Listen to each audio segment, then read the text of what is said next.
Should it really take several jobs and countless hours of overtime for individuals who are trying to make ends meet? What if I told you increasing minimum wage could change all of that, helping not only those working at or below minimum wage, but also to help the economy change as a whole? First, let me start off with giving you some details on the startup of minimum wage. So according to the U.S. Department of Labor, minimum wage was part of a federal law known as the Fair Labor Act, and it was set in around 1938 with a primary goal to set a minimum wage to where employers had to pay their employees. Now, what it also did was it increased the standards of living, decreased poverty, as well as decreased inequality. Now, back in 1938, the federal law did set this minimum wage to be at 25 cents an hour. And according to the WhiteHouse.gov, the federal minimum wage at this current time is $7.25 an hour. Now, although this is a federal law, several states do have their own minimum wages set to be a bit higher. Now, as it used to be 25 cents, due to inflation, that 25 cents back then is much different than it is now. In fact, according to the White House Raise the Wage campaign, the difference between the minimum wage in 1938 compared to today is about 20% lower. Meaning, minimum wage is allowing for employers to give their employees less money while the cost of living in the US has actually increased. And the craziest part about this is, increasing the minimum wage won't only affect the people who get these low wages, but it changes the economy by doing several things. Now, the U.S. needs to increase the federal minimum wage because it leaves many with minimum wage jobs under the poverty line. Now, what this means is the wages they have aren't allowing them to meet the sufficient standards for their necessities of living, such as groceries, rent, gas. However, according to thinkprogress.com, increasing the federal minimum wage can actually lift 1 million people from now till 2016 above that poverty line, allowing them to purchase the necessities they need with actually putting a little more money in their pockets. Now, putting the people at or below minimum wage aside for right now, let's take a look at how this can affect the rest of the population who are working above that minimum wage or maybe even owning small businesses. Increasing minimum wage gives people more money in their pockets who were once below this poverty line.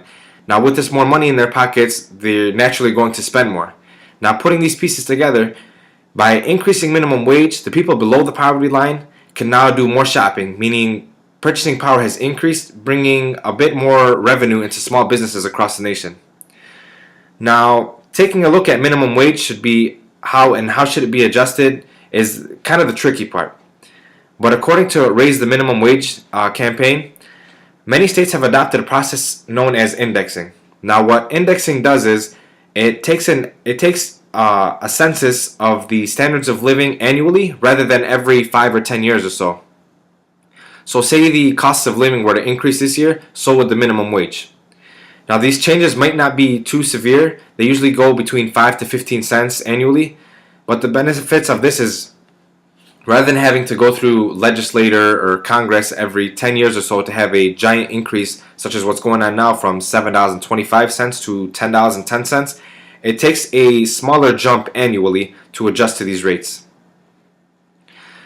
Now, many may argue that this method could lead to the loss of jobs because employers constantly have to increase their wages. However, according to the University of Massachusetts, this research on that myth has actually proved false, and there's zero change or zero relation between increasing wage to the unemployment of people.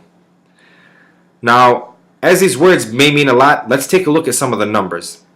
As many of us may assume, most minimum wage employees are teenagers, living at home in college with not too many expenses to pay, when actually this is false. According to the Economic Policy Institute, 88% of people receiving federal minimum wages are either at the age of 20 or above.